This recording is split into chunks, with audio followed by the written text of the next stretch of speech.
Evelyn Harper stood knee-deep in snow where a log cabin once stood, her gloved hands trembling as she stared at the broken timbers buried under ice and ash.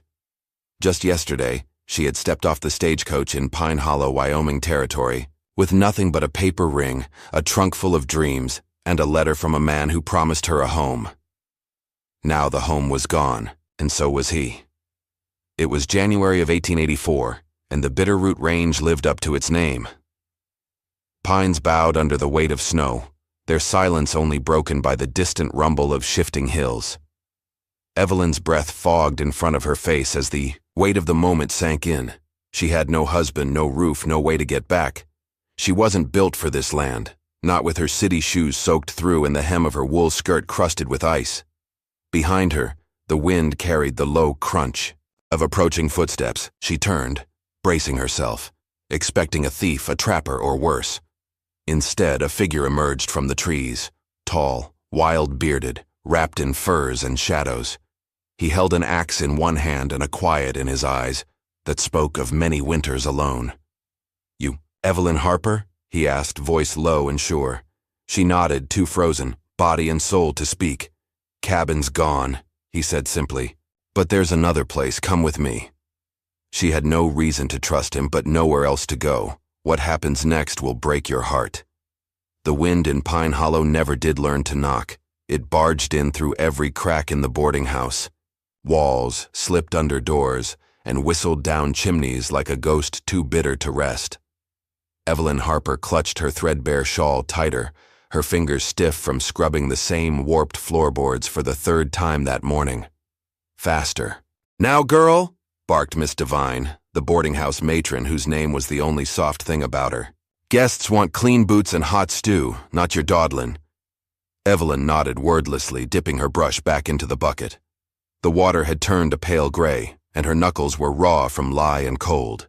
She'd arrived in Pine Hollow 6 weeks ago, not as a worker but as a bride-to-be. At least that was the plan. A man named Thomas Grant had written her 3 letters. He'd lost his wife, he said, and needed a helpmate. A God-fearing woman. He had land, chickens, and a cabin in the mountains. He just needed someone to share it with. Evelyn, an orphaned seamstress with no prospects and fewer friends, had said yes. But Thomas never came to fetch her. Miss Devine took her in begrudgingly, offering food and a cot in exchange for cleaning up after trappers, miners, and whatever drunken stragglers stumbled in from the hills. Evelyn never complained. She couldn't afford to. Each night she lay on a narrow bed in the attic, listening to the wind groan in the rafters. Some nights she cried, silent tears into her pillow, ashamed of her own weakness. Other nights she prayed, not for wealth or even love, just for a sign. The town of Pine Hollow was no place for soft hearts. It clung to the edge of the Wyoming Territory like a scab on skin. The saloon had more bullets than bottles. Children with dirt-streaked cheeks watched her from awe, porches with suspicion. The women whispered. Some said Evelyn had been left at the altar. Others claimed she was just another city fool who thought the frontier would make her special. "She's probably no better than she ought to be," one of them sneered outside the general store, not knowing Evelyn stood just around the corner, her basket of flour and beans trembling in her arms. She didn't fight back. Gossip was louder than truth out here, but not everyone was cruel. Old Mr. Adler, the blacksmith, once handed her a wool scarf without a word, and young Millie, no more than 8, sometimes snuck her half a biscuit or a wildflower. Still, kindness was a scarce thing, and Evelyn had learned not to expect it. She moved like a ghost through her days, cleaning, serving, fading, until one late afternoon, when the sky turned the color of a healing bruise and snow began to fall, fat and slow. A knock came at the boarding house door. Evelyn looked up from the hearth where she was stirring stew. Miss Devine answered it, scowling as she pulled the door open. A rider stood there, tall, with a leather duster glazed in snow and boots crusted in red dust. He handed over a small envelope. "Is there an Evelyn Harper here?" he asked. Miss Devine turned toward the fire. "Girl, you got something." Evelyn wiped her hands on her apron, heart thudding as she crossed the room. The rider tipped his hat and left without another word. The envelope was worn, the corners smudged, but her name was written in a neat slanted script she recognized. Thomas Grant. With trembling fingers, she opened it by candlelight that night. In the attic. The letter was short. Miss Harper, the snows came early and the mountain roads near buried. I meant to fetch you, but the path was too dangerous. I pray this letter finds you before the end of the month. If you still wish to come, take the north road past the sawmill. I'll meet you where the pines thin out. Thomas Grant. She read it twice. Then again. It was dated 4 weeks ago. Her breath caught. Was he still there? Was the cabin still standing? The next morning, before dawn, Evelyn wrapped the wool scarf from Mr. Adler tight around her neck, packed her few belongings in the satchel she'd never fully unpacked, and left the boarding house before anyone else stirred. The snow had thickened. Overnight. It clung to the trees and dulled the sound of her footsteps as she made her way out of town, one hand clutching the letter like a lifeline. She didn't know what she'd find. Maybe Thomas. Maybe nothing.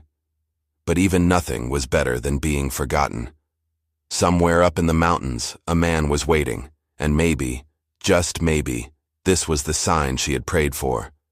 By the time Evelyn reached the meeting point, where the pines thinned and the land sloped toward the frozen river, her boots were soaked through and her breath came in ragged clouds. The snow had turned sharp, pelting sideways in small, stinging flurries.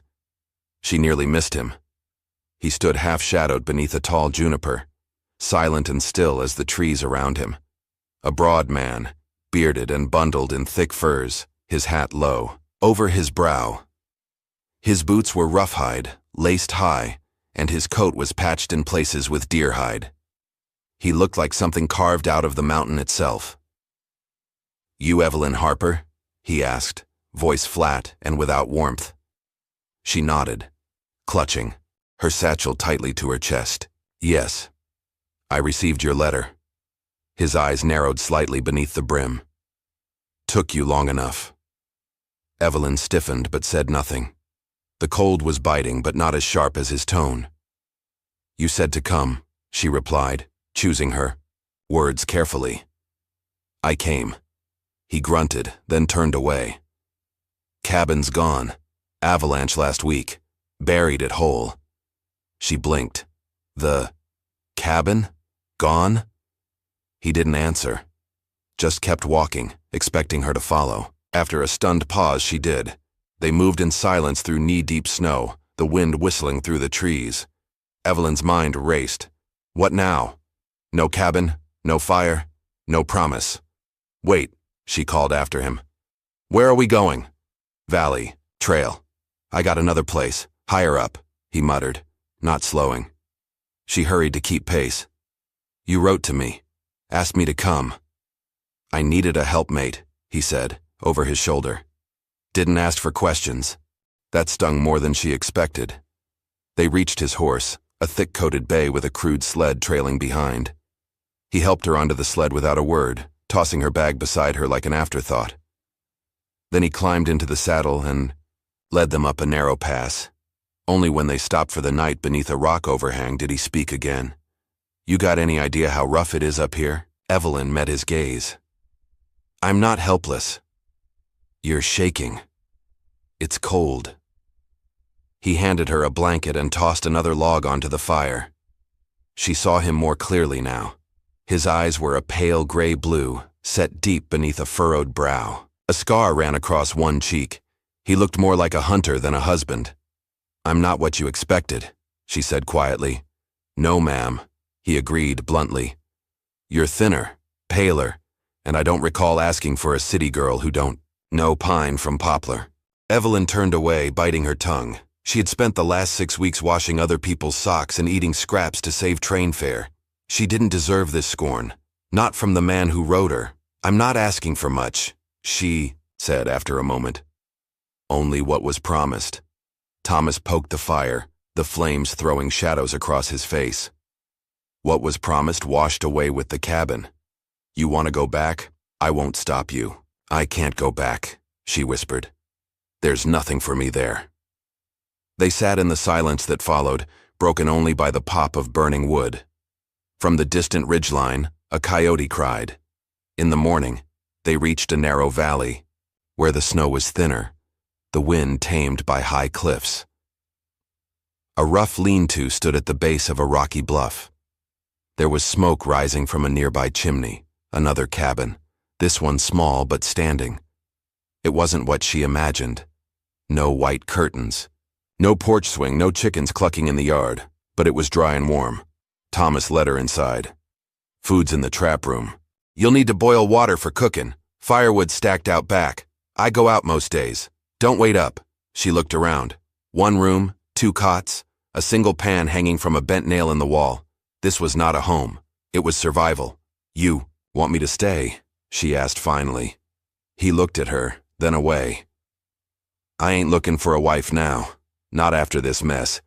But I got land to clear and traps to tend. You want to earn your keep, I can use a cook and a hand. A job? She asked, voice thin.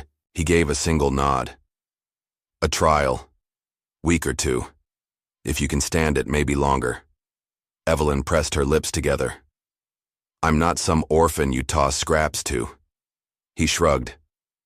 You came up the mountain. Ain't my fault what you expected at the top. Outside, the snow began to fall again. She took a slow breath and looked around the bare room. Her hands still ached from weeks of work in Pine Hollow. Her heart ached more. But her pride wouldn't let her leave. Not just yet. Fine, she said. I'll stay. 1 week. Thomas nodded once without thanks or welcome. From outside, boots crunched against snow. A voice called out, sly and amused. Well, well, looks like Grant found himself a cabin girl. Evelyn turned to the doorway where 2 men stood, neighbors, if you could call them that. One leaned on the post, eyes roving, a half-grin curling under a chewed tobacco stain. She looked soft, the other one muttered. Won't last long. Thomas stepped between them and the door. She's here to work, he said coolly. Not for your entertainment. The men chuckled and disappeared back down the trail, but Evelyn's cheeks burned. She wasn't stupid. She knew what they were thinking. A woman alone in a trapper's cabin. It didn't take much to stir rumors in a place like this. She turned to Thomas. Is this how it's going to be? Me defending my honor while you grunt and pretend I'm not here? He met her gaze, and for the first time, she saw something flicker behind the storm in his eyes. Maybe guilt. Maybe regret. I ain't good. With words, he muttered. And I didn't ask for trouble, just do your part. That's all I'm asking. Evelyn squared her shoulders. Fine. But don't mistake me for weak. Thomas gave a quiet grunt and reached for his coat. We'll see. Then he stepped out into the snow, leaving her alone in the cabin with the fire crackling low and the sound of wind pressing against the walls. 1 week. That's what she promised. But something told her, deep in her bones, that this wasn't just survival. It was the beginning of something else entirely. The cabin settled into a rhythm, though it was anything but peaceful. Thomas rose before dawn. Each morning, boots thudding against the plank floor as he packed his gear and vanished into the woods. Evelyn would wake to the door swinging closed and a cold draft creeping in behind it. He never said good morning, never asked if she slept well. Just disappeared into the trees like a shadow returning to the wild. She didn't expect kindness, but the silence wore on her. Each day she cleaned boiled water, cooked beans and biscuits over the fire, and tried not to dwell on the bitter truth. She had traveled hundreds of miles to marry a ghost. What she got was a cold-eyed trapper who never smiled and barely looked at her. They shared meals in silence. At night, she slept on the cot by the stove, while he took the far wall under a buffalo hide. She could hear his breathing, slow and steady, even in sleep. It irritated her, how nothing seemed to rattle him, while she was still untangling the knots in her chest from that first encounter. But pride held her tongue. Still, now and then, small sparks lit between them, brief and confusing. Once, as she was kneeling to chop kindling, the axe slipped from her hand. Before she could react, Thomas stepped behind her, steadying the log and guiding her grip. You're choking it, he murmured, hands closing over hers. Let the weight do the work. She felt the heat of him. Rough palms, steady breath, and looked up, startled. His eyes locked on hers for half a second too long. Then he stepped away, as if the moment hadn't happened at all. Another time, she left a loaf of bread cooling on the windowsill. He came in from a long day with snow in his beard and dirt on his coat. Without a word, he cut a slice, ate it, then said almost to himself, "Tastes like something from before." Before what? She didn't ask, and he didn't explain. The first visitor came 2 days later.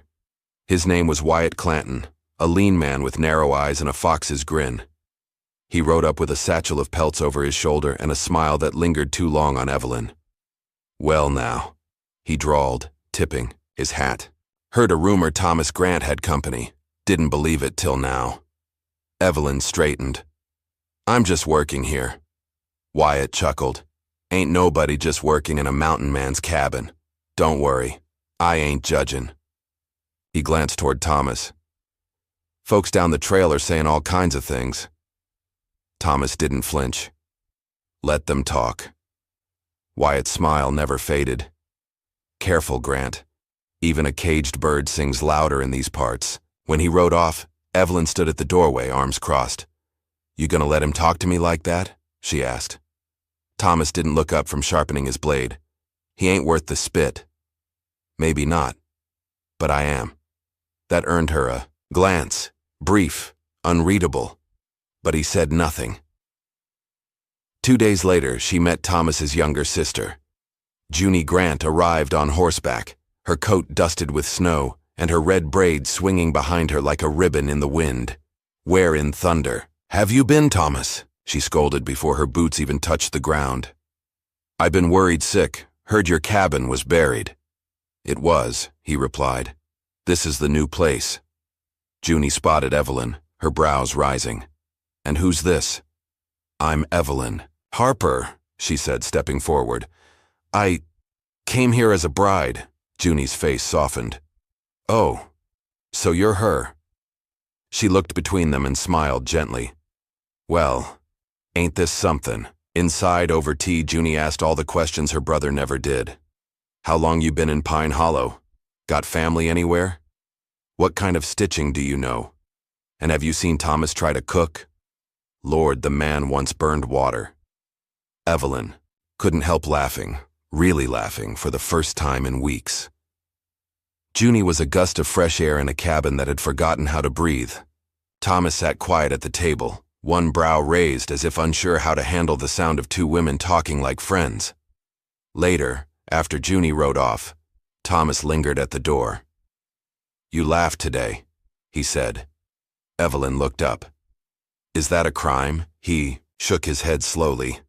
"No, just wasn't ready for the sound of it." The days passed, the snow deepened, and the distance between them grew more complicated. Thomas was quiet, but not unkind. He repaired a tear in her coat without asking, left extra wood by her cot. Once, after a hard storm, she found her boots freshly dried beside the fire. He never mentioned these things, but she noticed. And sometimes when she caught him watching her from the doorway, there was something almost gentle in his eyes. Almost, but always, the wall went back up. She sensed it. Something in him stayed locked, and pride in her kept her from asking why. Then one afternoon, as dusk fell early, she went to fetch water from the stream and found him limping up the slope, one hand clutched to his ribs. "Thomas," she called, dropping her bucket. He stumbled but waved her off. "It's not bad," he muttered. She rushed to his side, catching his arm. "You're bleeding." "Caught a branch," he said through gritted teeth. "It's nothing." "In your side? That's not nothing. Sit down, now." Inside, she cut away the bloodied fabric. A jagged gash ran across his ribs, already bruising dark. "You should have come sooner," she muttered, wetting a cloth. He grunted. "Didn't want to scare you." She looked up sharply. "I've been through worse, and I'm not made of glass." He met her eyes, his breath hitching slightly. Not from pain, she thought, but something else. Her hands trembled as she pressed the cloth to his skin. "You don't have to do this alone," she said softly. He looked away, jaw tight. "That's the only way I know." For a long moment, neither of them moved. The fire crackled. The shadows stretched along the cabin walls. "I didn't come here for pity," she said finally. "I know," he whispered. "I came here to build something, even if it's not what we thought." He nodded slowly, his breath evening out. And for the first time, Thomas didn't feel like a stranger. Just a man, tired, wounded, and as lost as she was. The morning snow had turned the pines to white pillars, still and watchful. Inside the cabin, Evelyn stirred the stew pot and glanced over at Thomas, who sat near the hearth mending a trap with quiet focus. It was the closest to peace they'd come.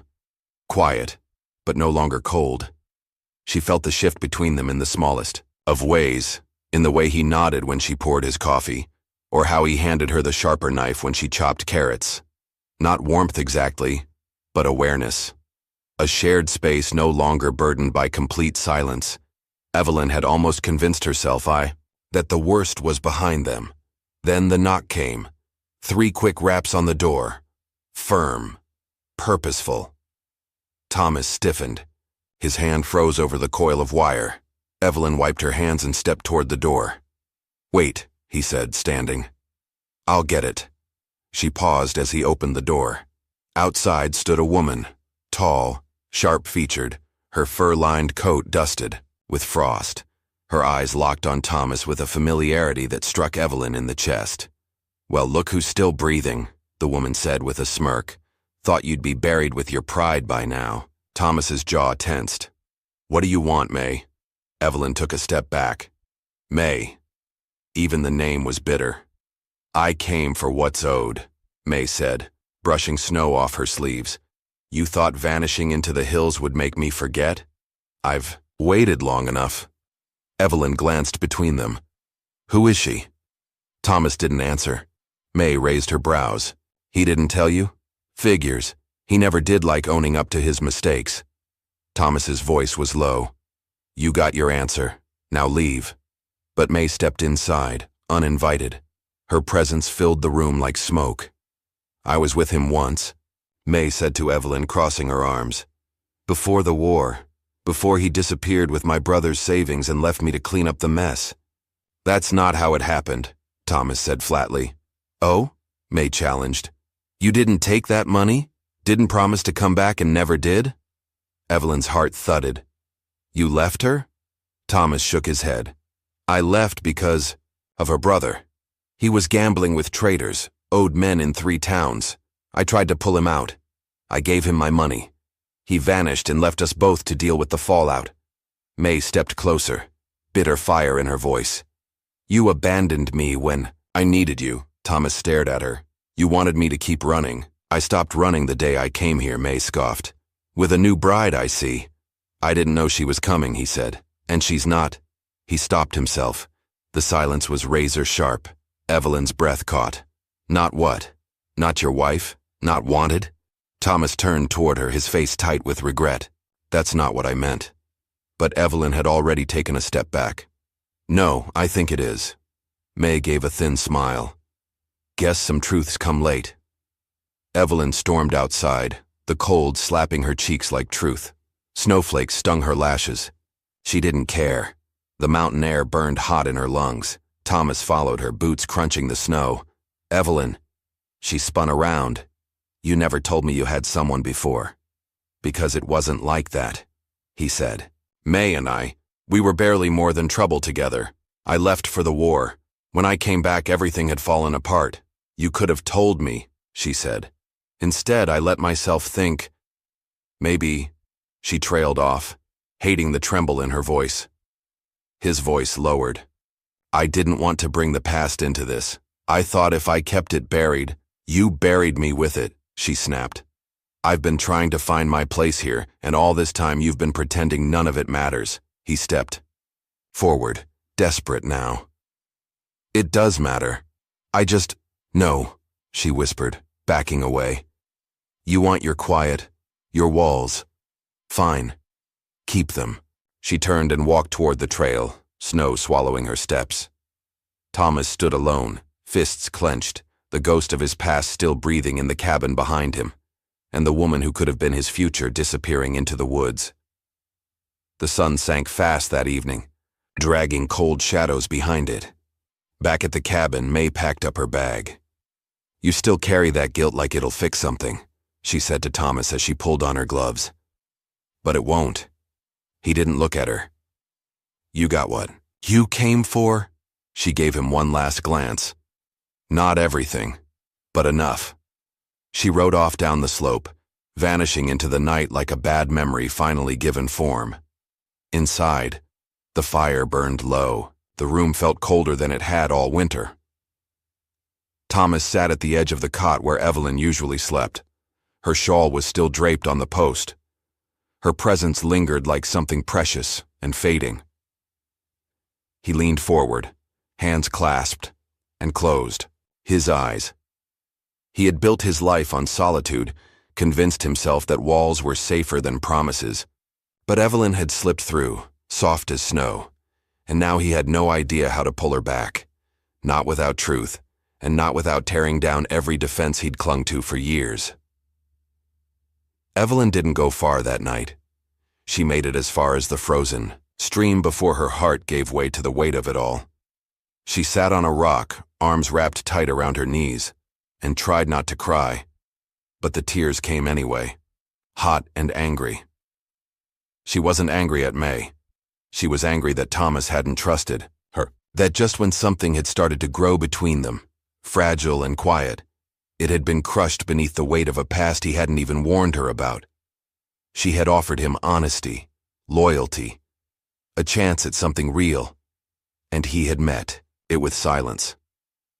As the stars blinked awake in the sky, she pulled her shawl tighter and wiped her eyes. She didn't know if she could go back, but she wasn't ready to walk away for good either. The storm rolled in fast, an iron sky dragging sleet and snow over the valley like a falling curtain. Evelyn had returned to the cabin the night before, silent and guarded, accepting Thomas's offer to dry her boots but not his apology. Now the storm howled outside, rattling the cabin walls and pushing snow into the seams of the doorframe. Thomas leaned against the hearth, rubbing his shoulder where the cold always bit deepest. Evelyn sat by the table, mending one of his worn gloves, though neither of them had spoken much since May left. The silence between them had shifted, no longer brittle, but weighted, like words were there, just unsaid. Suddenly a cracking sound split the air. Not thunder, wood, a deep, violent snap from behind the cabin. Thomas dropped the fire iron and grabbed his coat. That came from the lean-to. Evelyn rose quickly. "I'll come. You stay inside." But she was already at the door, pulling on her boots. Outside, wind lashed across the clearing, and the snow was already waist-deep. Thomas pushed through it toward the lean-to that housed the drying game and firewood. Evelyn followed, shielding her eyes from the stinging flakes. The lean-to roof had partially collapsed under the weight of packed snow. More dangerously, the load had shifted against the cabin wall, putting pressure on the corner beam that braced both the cabin and the chimney. "Get back!" Thomas shouted, but it was too late. Another crack, a groan of splitting timber. Then, the beam gave way. Thomas lunged forward to support it, his back straining against the falling weight. Evelyn cried out as snow and splinters poured down around them. "Move!" he shouted. "I can't hold it." But she didn't run. Instead, Evelyn dove beneath the slanting frame and shoved a fallen timber under the beam's base, bracing it just enough for Thomas to stagger out. They collapsed together in the snow, gasping for breath. "You should have run," he said, voice sharp with panic. "I wasn't going to let it crush you," she snapped back. "What good would running do?" He stared at her, eyes wide, chest rising and falling with ragged urgency. "You could have been killed." "So could you," she said. "But you jumped in anyway." Their faces were inches apart. The storm howled around them. Neither moved. "I didn't think," he muttered. "I just saw it falling and—" "You saved the cabin," she said softly. "You saved me."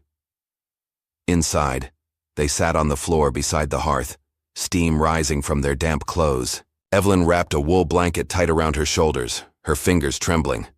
Thomas sat across from her, his eyes fixed on the fire. His coat steamed near the hearth, the scent of pine and smoke thick in the room. "I thought I could keep you at arm's length," he said at last. Evelyn looked up. "I thought if I didn't care it wouldn't hurt," he continued. "But watching that roof come down, watching you stand there instead of running, I've never felt that kind of fear." She didn't speak. She couldn't. He rubbed his hands together, voice low and strained. "When May showed up, I panicked. Not because of her, but because I knew it'd make you see the kind of man I used to be. Before I came here, I was just angry, reckless, half a man. I buried myself in these hills because I didn't think I deserved to be around people anymore." Evelyn stared at him. "So why didn't you say that sooner?" "Because I thought if you knew everything, you'd leave." "I did," she said. "But I came back." He looked at her then, eyes soft and haunted.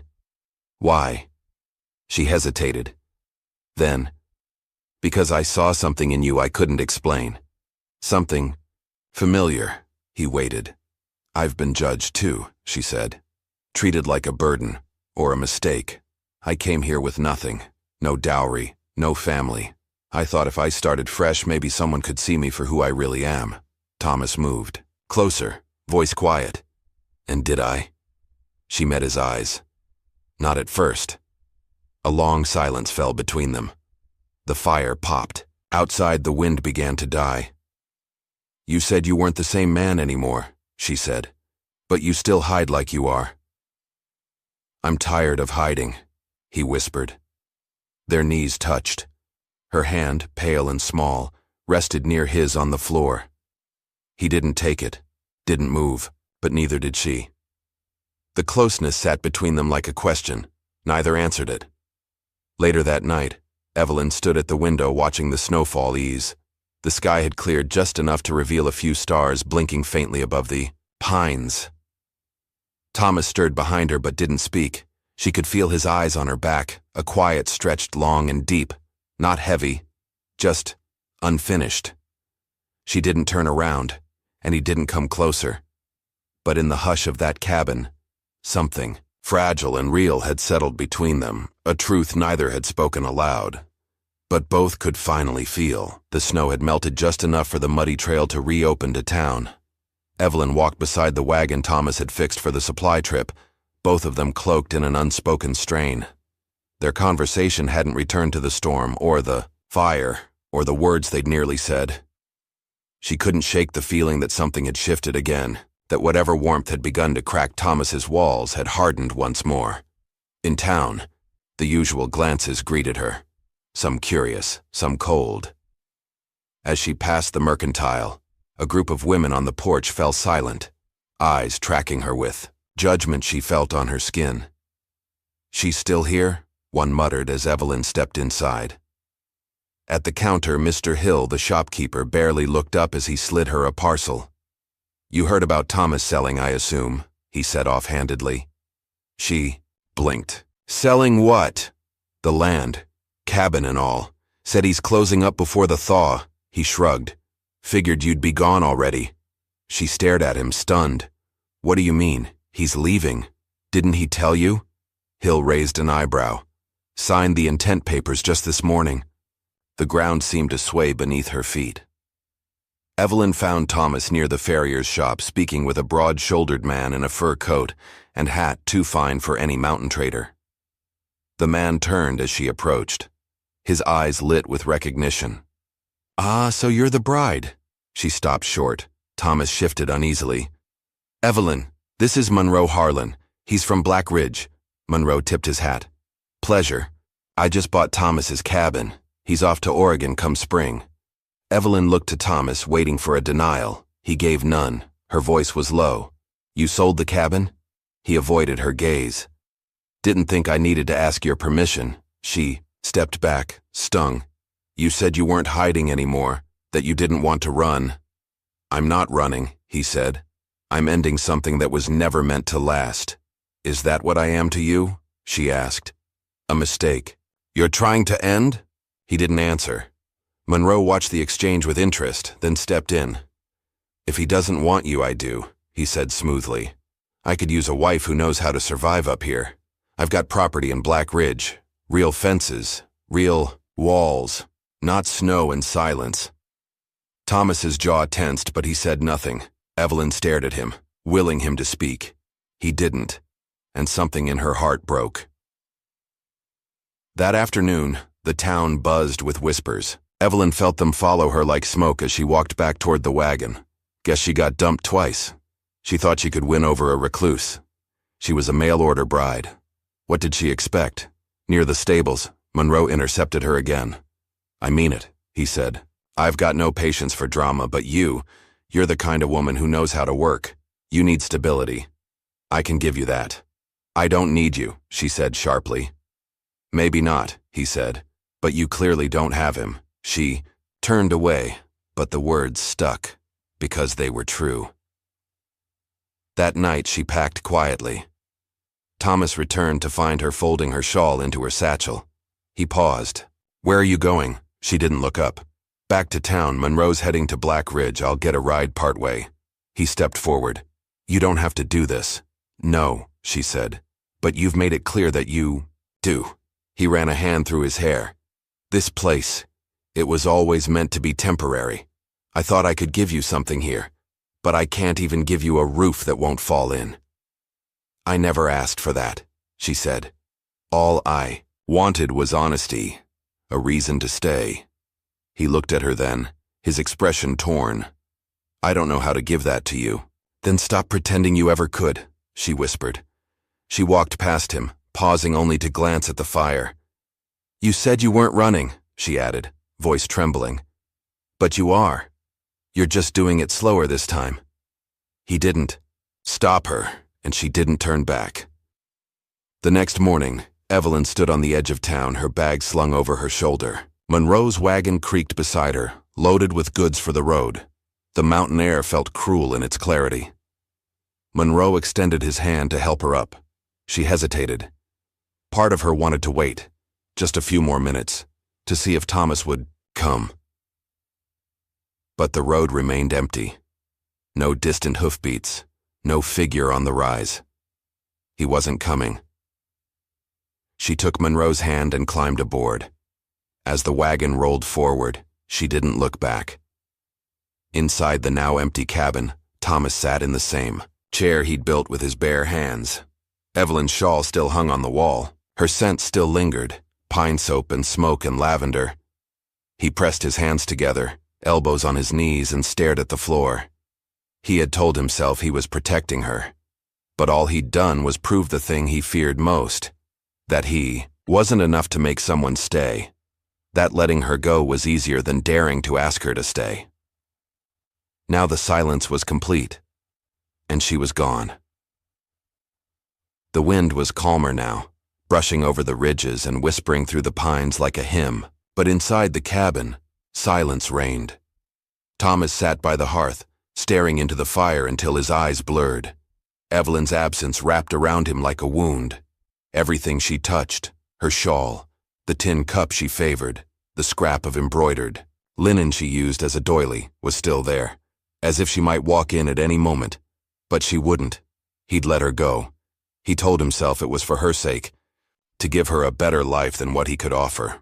But now, alone in the empty cabin, surrounded by the quiet ruins of a life half-lived, he saw it for what it was.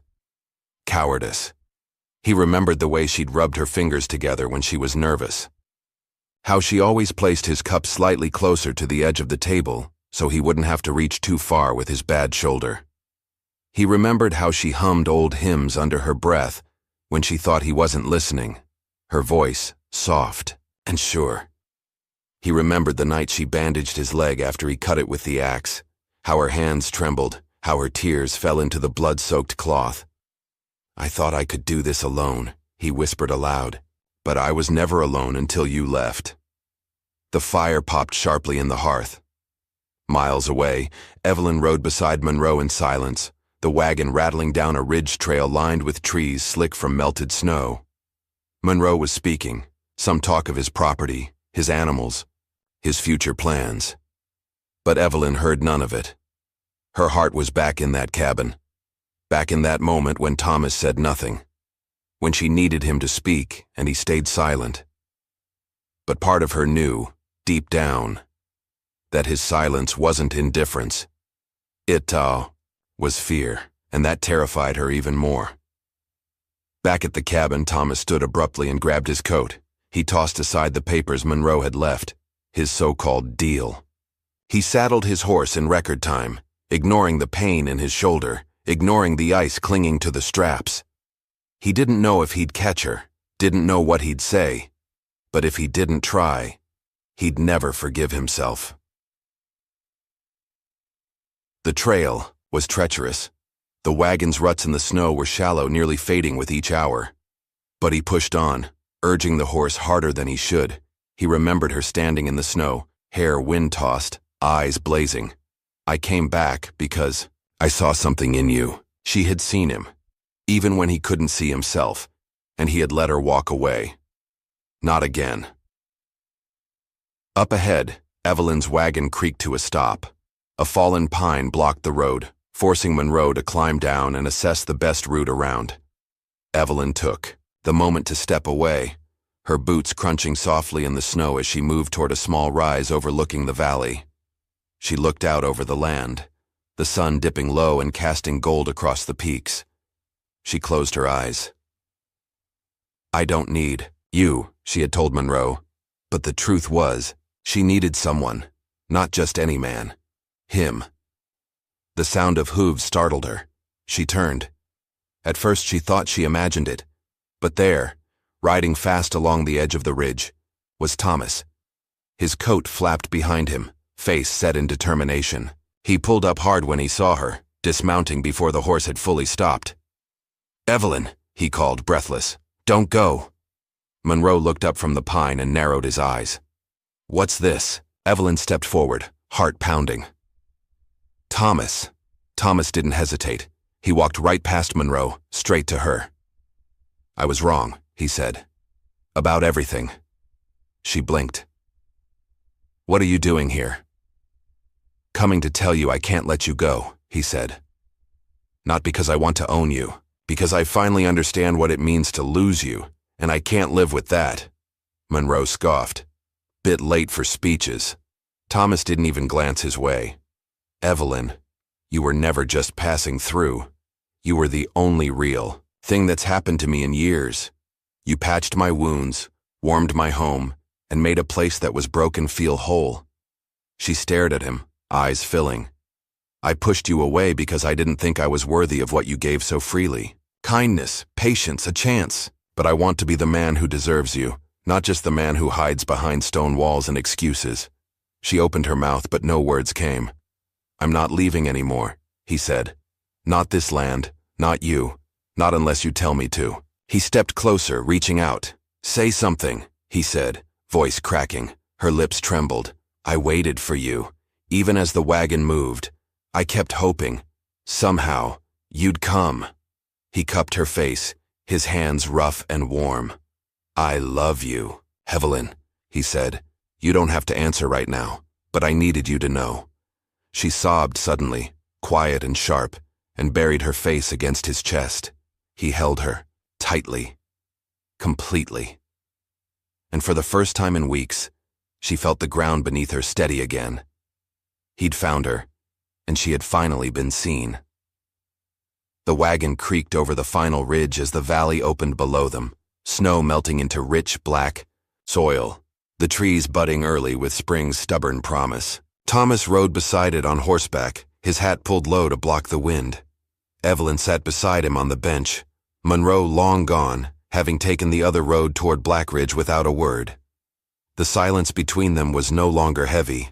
It was easy, comfortable, like breath. When the cabin came into view, Evelyn reached for Thomas's hand. It wasn't much, just timber, stone, and patched roofs, but her heart clenched with quiet recognition. It was home. They worked together that morning, side by side. The soil was damp but ready. Evelyn pulled seeds from her pouch, dropping them into the shallow rows Thomas carved with a homemade hoe. Their hands met briefly in the dirt. She looked up at him, smiling through a loose strand of hair that had come free. He didn't smile back, but his eyes softened in that way she now knew meant more than words. "Wheat," she said, glancing at the rows, "and carrots, and beans, once it warms up." "I'll build you a root cellar," he replied. "You mean us, a root cellar." He paused, then nodded. Us. Word of her return spread through town faster than a windstorm. Some folks nodded politely when they saw her again at the mercantile. A few women from the church circle greeted her with cautious warmth. Others whispered as she passed. Nothing cruel this time, just curious. But it didn't matter, because when Thomas entered behind her, his hand at her back, no one questioned. Not anymore. Later that week, Evelyn sat on the porch step, watching the mountains turn pink in the setting sun. Thomas stood beside her, sharpening a fence tool. Chickens rustled in their coop. The fire inside the cabin glowed faint through the windows. "Town preacher stopped by earlier," he said, voice quiet. "Oh?" she asked. "Said he was free come Saturday. Asked if I had any plans." She looked up at him, surprised. "Did you?" He set the tool down and crouched beside her. "I've lived in these hills most of my life. I've fought snow, wolves, even the war. But loving you," he paused, "that's the first thing I ever chose to do." Evelyn blinked fast, trying not to cry. He reached into his coat and pulled out a simple silver ring, one he'd carried since the day after he'd found her gone. "I don't need a big church," he said, "or a crowd. Just you." She took the ring with trembling hands. "It's always been just me," she whispered. "But now it's us." On their wedding morning, the sky was clear. Just a small gathering. Preacher Finch, the town's blacksmith, and his wife, and a couple from the post office. Nothing fancy. Just a circle in the grass near the barn, where the first wildflowers of spring had started to bloom. Evelyn wore a clean calico dress. Her hair was down, braided with pine and a single blue ribbon Thomas had bought her in town. As the preacher spoke, she held Thomas's hand, scarred, calloused, steady. When they said their vows, Thomas looked her in the eye, voice low but strong. "I don't promise perfection," he said, "but I promise presence. I'll show up. I'll fight for you. I'll never walk away again." Evelyn smiled through her tears. And when he kissed her, the whole valley seemed to pause. That night, they lay on a blanket just outside the cabin, stars overhead and the scent of pine drifting on the wind. Evelyn tucked herself into his side, watching the constellations. "Do you ever miss the quiet?" she asked softly. He turned toward her. "It's still quiet." She raised an eyebrow. "With me around?" He smiled now, fully, freely. "Because of you." She kissed him gently, her hand resting on his chest where his heartbeat thudded slow and steady. "I never believed in fate," she murmured, "but I believe in us." He pulled her close, eyes on the sky. And for the first time in his life, Thomas Stone believed the same. The next morning, the wind carried the smell of fresh soil and pine. Evelyn opened the cabin door and stepped into the light. She looked out, over the valley, their valley now. The world was still uncertain. The road ahead would still be hard. But her heart was steady, her roots finally planted, and this time, she wasn't going anywhere. In the shadow of the mountains and the hush of wind through pine, two hearts that once lived in silence found the courage to speak. Thomas Stone, the man who had buried his past beneath hard soil and harsher winters, finally laid down his fear, not with grand gestures, but with steady presence, quiet redemption, and the strength to love without armor. Evelyn, the woman once left without a home, carved her place into the world not by waiting to be chosen, but by choosing herself first, and then daring to hope again. Together they built something no storm could wash away. Not just a cabin, not just a life, but a love that grew from the broken places, patient, weathered, and true. And though the valley would see many more winters, many more seasons of change, one truth would remain. She no longer wandered. He no longer hid in love and finally had an address. Sometimes the heart finds home in the last place